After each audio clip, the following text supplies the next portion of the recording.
नेताजी सुभाष बोसଙ୍କର 128तम जन्म जयंती एवं वीर सुरेंद्र साई 216तम जयंती अवसर में मु समस्त अभिनंदन ज्ञापन करुच्ची। प्रकृति में ओडिशा माटी जन्मित दुई जन महान वीर आज भारत वर्षर उज्ज्वल तारका ही रही। किंतु दुखर कथा से महान वीर मान जो सम्मान मिलिया कथा ताहा प्रायतः प्रदर्शित होना। किंतु आगामी दिन में आम जमी सुभाष बोस भली जननायक जे कि भारत वर्षर स्वाधीनतार एक महान अवदान थिला विषय अधिक कथा जानिबा प्रचारित करवा पिला मानक बुझाइबा आगामी पीढ़ी मानक आदर्श विषय जणाइबा ए उद्देश्य आमर प्रतिवर्ष ये पारलाखेमुंडी सुभाष नगर स्थित सुभाष बोस प्रतिमूर्ति निकट में आम ये कार्यक्रम पालन कर आज ये अवसर में मुझे अनेक अनेक श्रद्धांजलि ज्ञापन कर। अखिल भारतीय विद्यार्थी परिषदर जिला सभापति दायित्व अच्छी जे नेताजी जयंती आम पालन करुचे।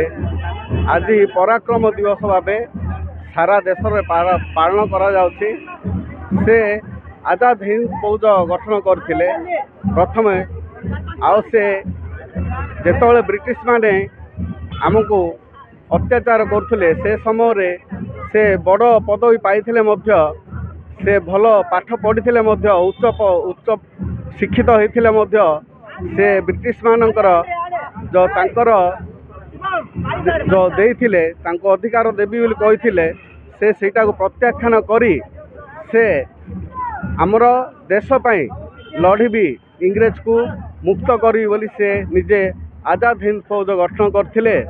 आउ अखिल भारतीय विद्यार्थी परिषद ए सुभाष चंद्र बोस को आमर आदर्श रूपे ग्रहण करी आमे प्रत्येक वर्ष ये जनवरी 23 को आम नेताजी जयंती भाव पालन करिथाउ।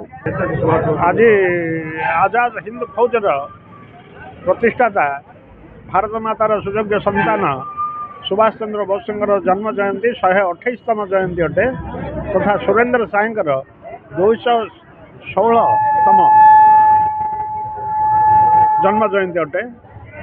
आज पवित्र अवसर में पारलाखंडर सुभाष नगर छकरे सुभाष बोस जयंती उत्सव पालन करा भितर प्रशासन तरफ अधिकारी मैंने आसी पुष्पमाल्य अर्पण करने सहित पूजा अर्चना इत्यादि करते।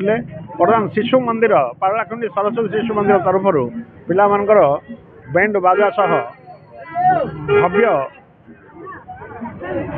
भव्य रूप से परिणत कर आमर एबीवीपी कार्यकर्ता मैंने मीटिंग आमर स्थानीय ये श्री अनादि पाणिग्राही महोदय श्री रघुनाथ पंडा महोदय तथा शिशु मंदिर प्रधान आचार्य सरोज पंडा महोदय आउ रामानंद दास 4 जन आम थिलु। प्रकृत में कथा हूँ कौन ना से जो प्रकार पश्चिमबंग गवर्नर को चिट्ठी लिखी प्रेसिडेंट जेल रु से स्पष्ट भाव में लिखिले व्यक्ति बलिदान देले जाई स्वाधीनता हो पार आते जे अनीति अन्याय सहित सालिश कर बंचा अपेक्षा बंचाठू पाप आउ कि नुहे बोली अभिशाप अटे। तेणु अन्याय सहित सालिश करना ही संग्राम कर ये कथा से कही।